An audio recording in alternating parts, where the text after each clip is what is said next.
bamaze gutabwa muri yombi ndetse bashyikirizwa ubugenzacyaha ubwo bamaze iminsi bavuga yuko barwaye cyangwa se bafite ikibazo cya kanseri. Harimo abasore bavuga yuko bari barwaye testicles cyangwa se barwaye ku bugabo bwabo ndetse bikomeye cyane. Harimo avuga ko barwaye kanseri ndetse babuze uburyo bivuza bakagenda batuburira abantu babeshya bavuga yuko barwaye ndetse bikomeye, ariko ubu ngubu baje gutahurwa yuko ari ibintu bikora cyangwa se ari product basigaho kugira ngo batuburire abantu babone amafaranga. Aba rero bamaze gutabwa muri yombi, harimo abasore batatu ndetse n'umugore umwe.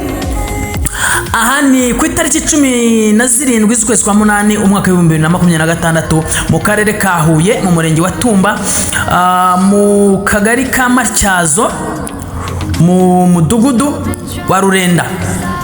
Hakozwe operation yo gufata aba bantu mubona bagenda basabiriza babeshya ko barwaye ndetse bafite uburwayi bukomeye.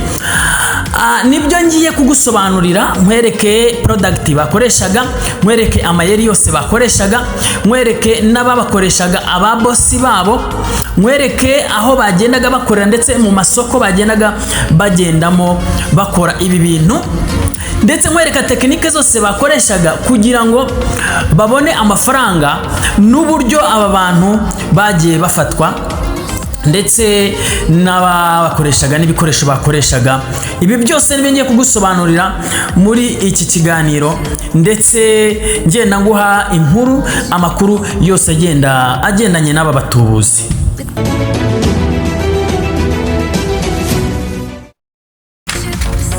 Yes, nguhaye ikaze muri iki kiganiro aho ngenda nguha amakuru agiye atandukanye yaba batekamutwe cyangwa se yaba batubuzi bagenda basabiriza hirya no hino mu gihugu mu masoko agiye atandukanye.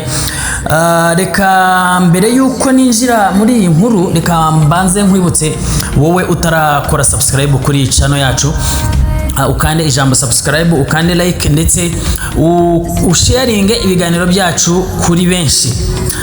Ni ku munsi wo ku itariki 17 z'ukwezi kwa munani umwaka wa 2026 mu karere ka Huye umurenge wa Tumba akagari ka Matyazo umudugudu wa Rurenda, aho hakozwe operation ikomeye y'abantu bagera kuri 4 basabirizaga amafaranga yo kwivuza ngo ibyo bita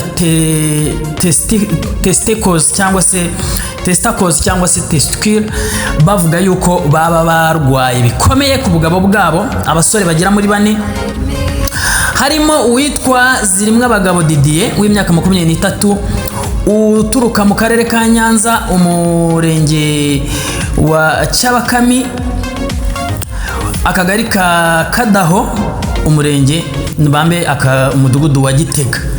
Uyu musore akaba yavuga ko yari amaze amezi 6 akora ibi bintu, ariko akavuga ko yakoreraga umugabo witwa Janvier Nsabimana, ubwo niwe bosi utuye Kimisagara cyangwa se uba Kimisagara. Akaba ngo yamuhembaga ibihumbi 80 hagati y'ibihumbi 80 cyangwa 100 mu cyumweru. Uyu nguyu witwa Zirimwabagabo w'imyaka 23 bari baravuganye ko azaza muhemba ibihumbi hagati y'ibihumbi 80 n'ibihumbi 100 mu cyumweru kimwe. Hakaba undi witwa Itibanje Frederic w'imyaka 26 uvuka mu karere ka Nyaruguru umurenge wa Busenge mu kagari ka Mariba umudugudu wa Rasaniro. Uyu ni murumuna wa bosi uyu Nsabimana Janvier, uyu nakubwiye uba Kimisagara. Uyu ni murumuna we nyine yamukoreraga, ni nawe wamusigaga ibi byo bita product kuri testicles ziwe cyangwa se ku bugabo bwiwe, niwe wamusigaga iyi miti ngo amugire umukozi we. Uyu nguyu akamuhemba ibihumbi 100 ku kwezi, akamuha icumbi ndetse akanamugaburira. Uwa gatatu akaba uwitwa Nsengiyumva Damascene w'imyaka 20. Uyu akaba akomoka mu karere ka Rusizi, umurenge wa Gihundwe, akagari Kashagasha, mu mudugudu n'ubundi wa Shagasha. Uyu yahuye n'uyu boss Janvier muri Nyabugogo, nawe amusiga imiti kuri testicles, amujyana Rusizi aho bita Bugarama, kugira ngo ajye amukorera nawe ajye amuhemba 100 ku kwezi. Ariko uyu nguyu baje gutandukana ngo kuko yamwambuye cyangwa se yajyaga amuhemba nabi, ahitamo kujya yikorera ku giti cye. Hakaza undi mugore witwa Niyobendera Hamide w'imyaka 27, uvuka mu karere ka Huye, mu murenge wa Ngoma, mu kagari ka Ngoma no mu mudugudu wa Ngoma ya 5. Uyu nguyu akaba yabanaga n'umugabo witwa Zirimwe Abagabo Didier, babanaga nyine nk'umugabo n'umugore, akajya amuherekeza ku isoko mese nk'umurwaza. Bose bakoreraga Semana Janvier aho Nyabugogo, utuye aho Nyabugogo. Ariko bavuga ko ngo n'ubundi afite abantu bagera muri 15 akoresha mu gihugu hose. Akaba yari afite na manager we, akaba yari afite uyu nguyu Janvier, akaba yari afite manager we w'umukobwa, ubwo akaba ari mushiki we bavukana. Ariko ngo akaba yajyaga bahemba nabi, ari naho havuye intandaro yo kugenda batandukana, bamwe bakagenda bikorera ku giti cyabo. Aba bantu rero batanze amakuru ko yuko izi product zizanwa n'umugabo witwa Eric bakunda guhimba sake uba Nyabugogo, aho bita ku isi ya 9, afatanyije n'uwitwa Mugogwe uba Rusizi. Akaba aribo bagiraga gute babasigaga izi product, cyangwa se aribo bazanaga izi product. Bakavuga ko nanone izi megafone cyangwa se ziriya mikoro bakoresha ngo bazikodeshaga n'umugabo witwa Evode, ukodesha muri rogi cyangwa se shambure yo mu kabari kitwa Amahumbezi kaba mu Gatsata. Hakaba hari undi boss nanone ngo witwa Maniraho Jean Claude. Uyu Maniraho Jean Claude akaba afite indi team nawe ikora nk'aba ngaba. Uyu Maniraho Jean Claude akaba nawe akunda gukoresha ndetse akunda no kugaragara ku rubuga rwe rwa TikTok apostinga amafaranga menshi, harimo inote, harimo ibiceri bisa nkaho bipfunyapfunye, wagira bisa nkaho nyine ari ibintu byagiye bikusanywa cyangwa se amafaranga agiye apfunyapfunye nayo asa nkayavuye ku isoko. Akaba ariho rero bashobora kuba bakeka yuko aya mafaranga ashobora kuba aba nawe yayakuye muri ubwo butubuzi cyangwa se muri uko kugenda basabiriza.